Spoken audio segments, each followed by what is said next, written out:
and welcome back to another episode of Wellness Chronicles. My name is Pooja Patel. I'm a registered nurse and diabetes educator from Toronto, Canada. Now, when I first started Wellness Chronicles, my goal was simple, and the goal was to provide a platform that provided evidence-based information to people who did not have information or access to good, grounded scientific information as to how to manage their diabetes, prevent their diabetes, and be able to lead a healthier life in the future. Unfortunately, this journey has come to its final chapter, but that doesn't mean that it's the end of the road for wellness. The resiliency, the knowledge and information that you have taken away from Wellness Chronicles, please continue to do that. Use that information, use those resources and tools to be the healthiest, happiest you that you have ever been. Because every time you do the calf raises, every time you plate a balanced meal, every time you go for a walk after your meal, you will think about our journey together, and that will provide you some happiness, and that will provide you support, motivation, and reinforce that resilience that you have learned from Wellness Chronicles. So in this episode, I wanted to focus on the quick, actionable tips that we have been talking about in these episodes with Wellness Chronicles. So things that you're able to implement into your lifestyle that are quick, that are easy, that are not so cumbersome. So I want to make it easy, quick, actionable, something that you're able to do as easily and incorporate easily into your lifestyle, so that way it doesn't seem like a chore, it doesn't seem like you're dieting, or it doesn't seem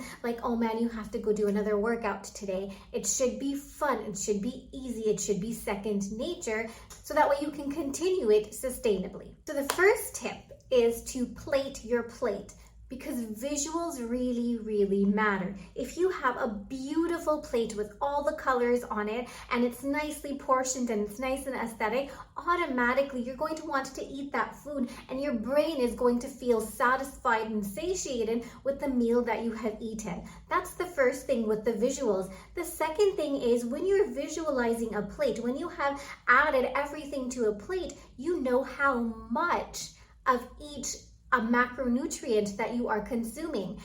So if you're eating a little bit of less protein and a little bit of more fiber, then you know that you need to supplement it in another format, or that you just know that you haven't eaten enough of that particular nutrient. The other thing, and the last thing with plating a plate, is that because you're visualizing the portion sizes of each nutrient, you're actually also not snacking. And mostly when we reach for a snack, they're mostly carb-filled snacks. So this way, if your meal is nicely proportioned, it's aesthetically, visually appealing, then you will snack less automatically, because your brain feels satisfied with those carb-filled snacks. People will tell you, don't eat those carb-filled snacks. It's not good for your glucose. Ultra-processed food is not good for your body. Absolutely, they are not good for your body, but we are human, and those carb-filled snacks that are processed taste very yummy. So my recommendation as a diabetes educator is eat those snacks, but make sure you're portioning them out. So if the nutrition label says a serving size is 100 grams, try sticking to that 100 grams, because that is what the manufacturer is recommending that you have as a snack, 100 grams, no more than that. So if they recommend 10 chips, try having 10 chips. Aim for those 10 chips, because what it will do is it will satisfy the craving that you had for the packet of Cheetos, or the packet of Lay's, or a piece of chocolate, for example. You have satisfied those cravings, and yet you have kept in check that you're not eating so much that is really going to affect your blood glucose. And the second part to that is, if you wanted those Cheetos and instead you chose an apple, the Cheetos is about 75 calories, and the apple is also about 75 to 100 calories, depending on the size of the apple. So you've eaten the apple, but the apple didn't satisfy that craving. So you're back to the refrigerator, maybe for a teaspoon of peanut butter because you think that's healthy. Maybe for a banana because you think that's healthy. Maybe for something else. So you're constantly adding those calories. Whereas if you had those Cheetos that were 75 calories to begin with, you're keeping your calorie consumption down and you're satisfying that craving. Now, while we talk about calorie consumption, this is my third tip. Now, a lot of people find it easy to just put everything and the kitchen sink into their smoothies, which is fine. It's a great trick to get your macronutrients in. But there are two issues with eating your calories. The first issue is that it's not satisfying.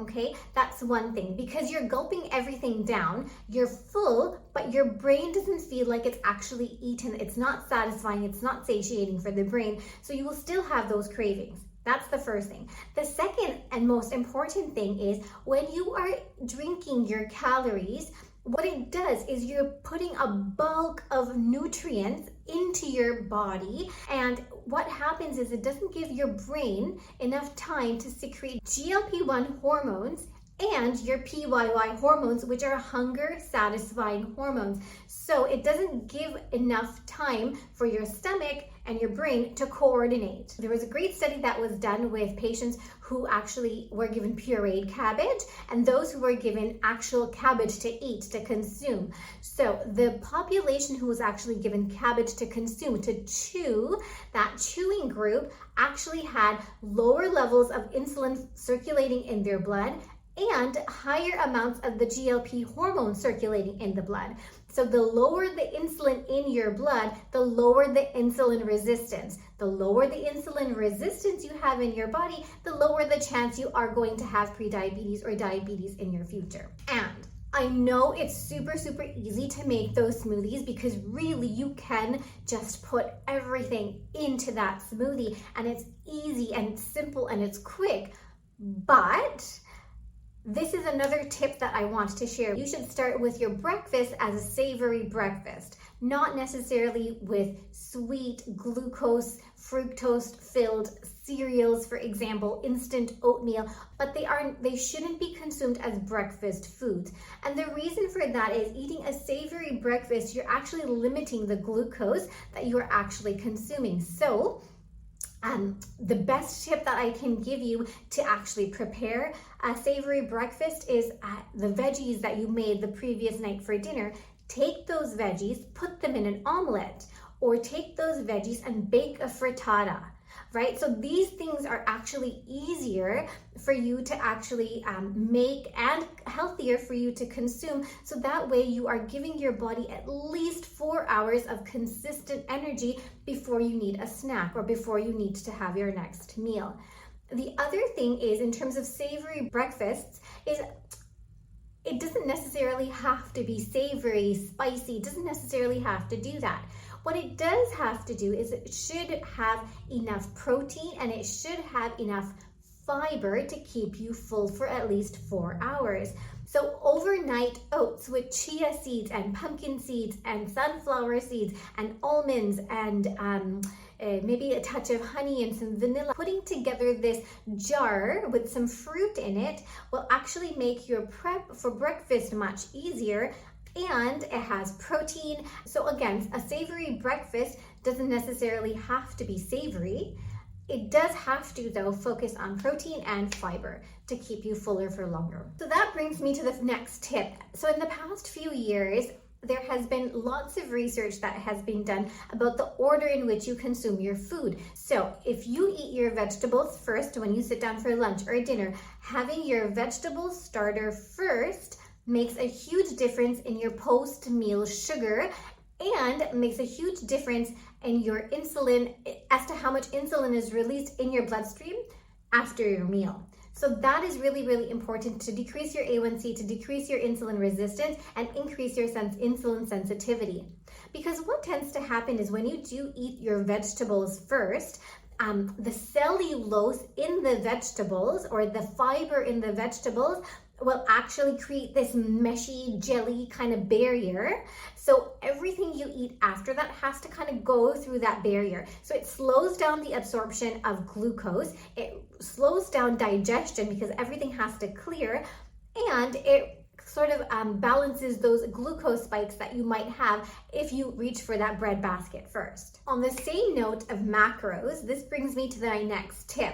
I absolutely recommend have enough protein. So Diabetes Canada suggests that if you do not have any kidney issues, then you should have at least 1 gram per kilo per day of protein. So if you are a 50 kilo person, you should have 50 grams of protein every day. And what protein does for you is a couple of things, actually more than a couple of things.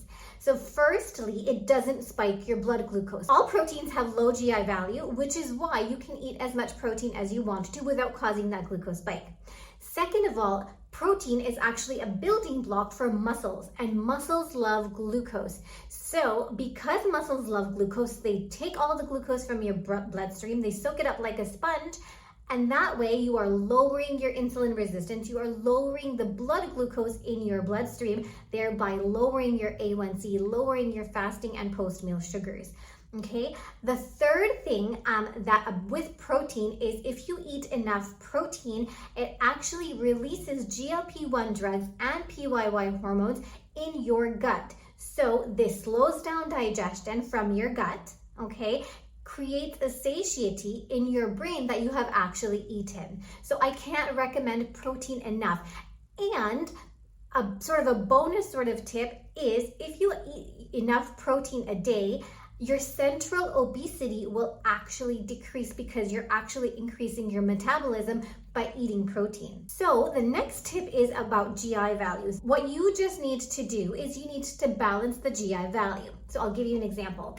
My kids, they love flavored yogurt. So I buy Greek yogurt that does tend to have a little bit more protein than the other flavored yogurt. So I buy flavored Greek yogurt for my kids, and it does have approximately 15 to 20 grams of carb in the yogurt. It does spike your sugar quickly. So what I tend to do is in that yogurt flavored cup, I put chia seeds, I put nuts, I put some berries, or I put maybe half of a banana or something like that. And this gives me fiber and this gives me protein. So lowering the GI value of high GI value food is absolutely possible. So you don't have to give up on your carb-filled foods. You just have to lower their GI value generally. Another thing that helps prevent glucose spikes, and I'm sure your elders have told you this many, many times, is try not to eat until you are absolutely full. Now, the International Diabetes Federation actually recommends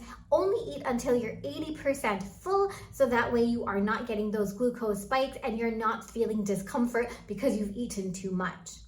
Another great tip that I always give my patients is, again, I don't like dieting. I don't like eliminating foods out of your lifestyle because really it's not sustainable. So I am a sucker for chocolate. Chocolate is my kryptonite. I absolutely love chocolate. So what I do and what I recommend to my patients is if you are going to eat dessert, so anything sweet, chocolate, ice cream, cakes, pastries, whatever, don't eat it as a snack. Eat it exactly as that, a dessert. So have your full, healthy, hearty meal and then have dessert. And what this will do is it actually won't lead to a glucose spike if you were going to have it as a snack. And honestly, this is a small but powerful change that actually reduces the insulin resistance in your body. Now, nutrition is about 70 to 80% of the piece of the puzzle to manage your diabetes and reverse the insulin resistance. I think exercise, you could say, is the other 20 to 30% of that puzzle. Now, exercise actually increases insulin sensitivity, thereby decreasing insulin resistance, which is why it is so important to incorporate that in your system. So I have 3 tips as it relates to exercise and insulin resistance. And the first tip is, and I can't stress this enough, don't sit down after your meal.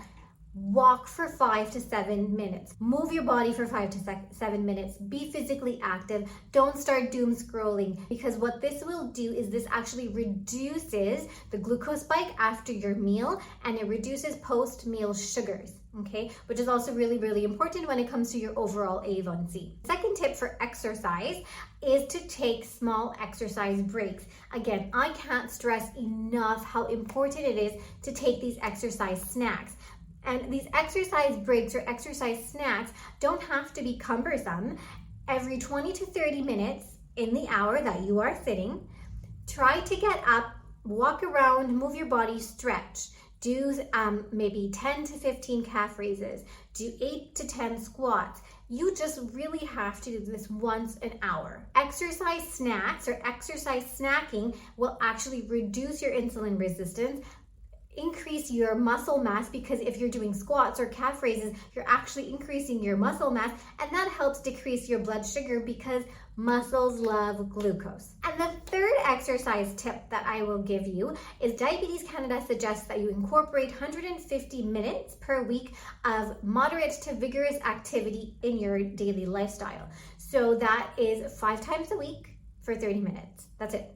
So you go for a walk, or you go cycling, or you're going up and down the stairs, you're doing resistance training, Pilates, anything that is really going to make your muscles work is what Diabetes Canada recommends. 150 minutes per week of moderate to vigorous physical activity will actually reduce your blood sugars, reduce your insulin resistance, and keep your A1C in check. Another aspect that is not exercise or nutrition that can affect your blood glucose is a good night's sleep.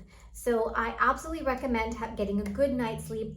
It is recommended that you get at least 7 to 8 hours of sleep every night. So for every hour of less sleep that you get, it actually increases the chances of increasing insulin resistance. So try to get as much sleep as possible so that way your body is well rested.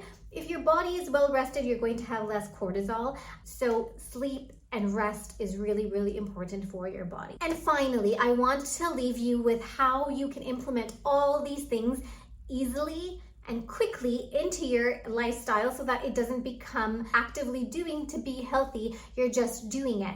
And that tip is habit stacking.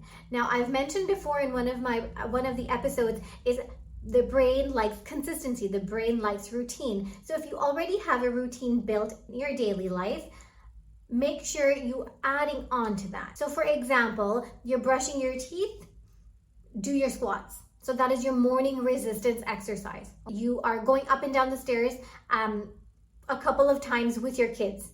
So that is your post-meal exercise, your 5 to 7 minutes of moving your body after you have had your dinner. While you're prepping for dinner, you're also prepping for your healthy snack the following day. So these kinds of things you are stacking on to an existing routine will actually make it secondhand and easier for the brain to adapt to and understand, and really make it second nature so it's not difficult, it's not uncomfortable. So thank you so much for listening to this episode all the way to the end. I'm so happy to have had the pleasure to share this evidence-based information with you to prevent, to manage, to even reverse those diabetes symptoms. Now, just because it's the end of Wellness Chronicles doesn't mean it's the end of your wellness journey. And also remember, you don't have to do everything today. You don't have to do everything right now.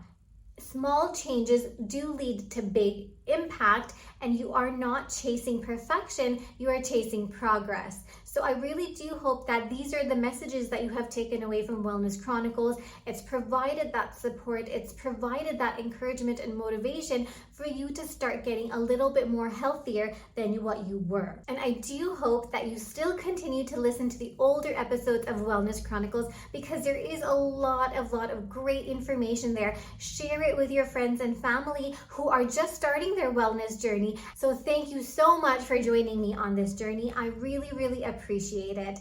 Until next time, please stay happy, stay healthy, stay kind.